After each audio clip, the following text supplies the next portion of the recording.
What is going on, everybody? The Young Highland Lad here, and today I'm going to be showing you the new Google Stadia Founders Edition kit, which I just got in the mail this morning, so I'm quite excited. For those of you who don't know what the Google Stadia is Google's new cloud-based gaming service, okay?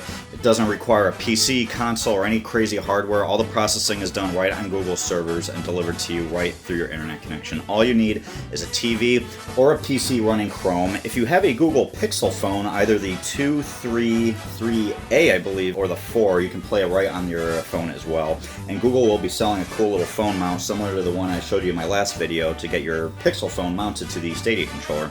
Alright, what's cool is if you are using a PC with Chrome, you can use an Xbox One controller as well. The Founders Edition kit also includes the Chromecast Ultra, which I'll show you guys shortly as well.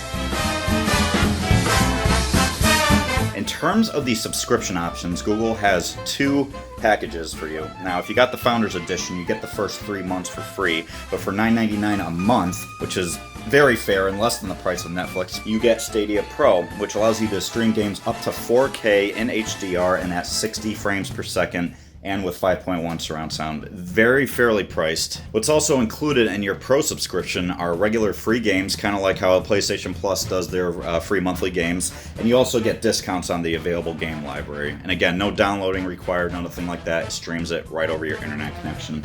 Speaking of that, for internet requirements, you'll want at least 35 megabits a second for 4K or HDR streaming at 60 frames per second. You can use Wi-Fi, obviously. You want to use your 5 gigahertz network, but I recommend hardwiring it. Use Ethernet. The Chromecast power adapter actually has a little Ethernet port built right into it, which I'll show you momentarily.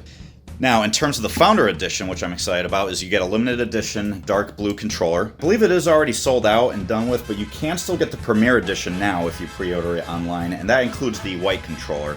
However, since they're shipping those on a first-come, first-served basis, you may not see it till early next year at this point. Just a heads up. But if you did get the Founders Edition, like I said, you do get 3 months of Pro for free, or included, I should say. You also got an early bird special to choose a unique username, so you should have gotten that email by now if you did pre-order the Founders Edition. Alrighty, so that's what Stadia is. Enough yapping. Let's go ahead and get this sucker open.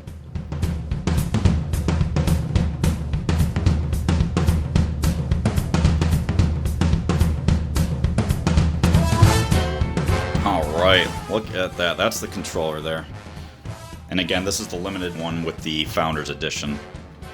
I'm going to put that off to the side for just a second. Let's see what else is in the box here. Okay, you do obviously have your power adapter for the controller itself and the controller wire.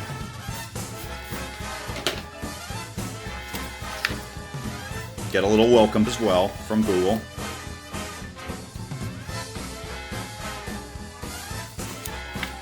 Alright, and so here is the Chromecast Ultra, okay? This nifty little unit here. This goes right into a HDMI port right on your TV or monitor, okay? And it has a micro USB port in there for charging and also for Ethernet. As I mentioned earlier, the power adapter, pop this guy out, the Ethernet port is baked right into the actual power adapter. So you just need to pop that into there and then just one simple wire connection right to your Chromecast after it's hooked up to your TV or monitor. Alright, so let's take a look at the controller itself. Now, in terms of size, this actually is very close to the PS4 controller. I like comparing sizes here. For controllers, weirdo. Anyway, so they're a very similar size and also very similar layout, as you can see here. You got the joysticks aligned on the bottom. Oops, get that out of the way. You got the joysticks aligned on the bottom here. That's your actual Stadia button, very similar to the PS4 home button that you see on your PS4 controller or your Xbox button on your Xbox controller, okay? You have your D-pad, obviously. You have your A through Y buttons, okay? Now, on the top here, you have your options and your menu buttons. You also have the Google Assistant button to bring up Google's Siri-like interface, and you also have a capture button to quickly take a screenshot of whatever game you're in, okay? On the top here, you obviously have your charging port. That's USB Type-C, and again, the cable is included, as I showed you. And you have your shoulder buttons and your triggers, just like any other game controller, okay? And there's the back of it too. Now on the bottom is your little port for your headset. I don't believe they have Bluetooth ready for this yet if you have a Bluetooth headset, but in the meantime you can just use your wired one.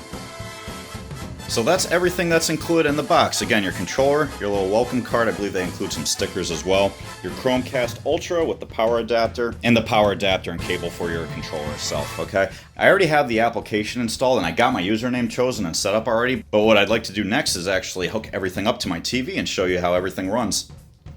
Alright, so here we are on my Samsung curved 4K TV, which I absolutely love, by the way.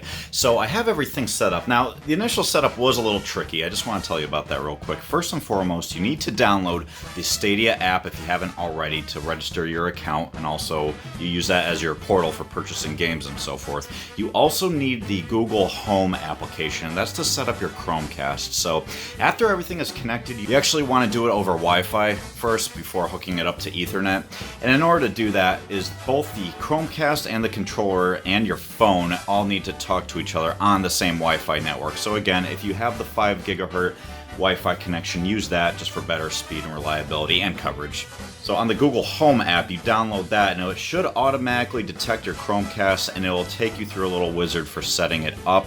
Then it'll allow you to do the same thing with your Stadia controller, which I have already set up here and ready to go, okay? Yeah, so this is what the actual home screen is like. So the controller's already paired, so I can hit the home button, and it's gonna launch with the screen showing you the last game you played. I already tested out Samurai Showdown, which is actually really fun, by the way. I'm not a huge fighting game fan, aside from like Smash Brothers or like Street Fighter and so forth, but it's entertaining, so check it out. Free games you get with the Founders Edition are Destiny 2 The Collection and Samurai Showdown, and of course they're gonna be having other free games if you have the Pro subscription down the road, and you also get discounts on the store items as well, kind of like Steam. So that's pretty much it. That's the setup and how it runs, and it's absolutely beautiful, and I do really like the controller. It is very comfortable so far and very responsive as well. So like I said, setup gave me a few minor issues, not the end of the world. Again, you just want to make sure that your phone that you're using and the Chromecast and the controller are all talking to each other on the same Wi-Fi network. It all starts with just connecting the Chromecast to your HDMI port on your TV, hooking up power, turning on the Stadia controller, and also connecting your smartphone to Wi-Fi, but downloading the Stadia and Google Home apps, and it will guide you right from there. So guys, thanks for watching. I hope you all have fun and enjoy the new era of gaming, brought to you by Google. Thanks guys, cheers.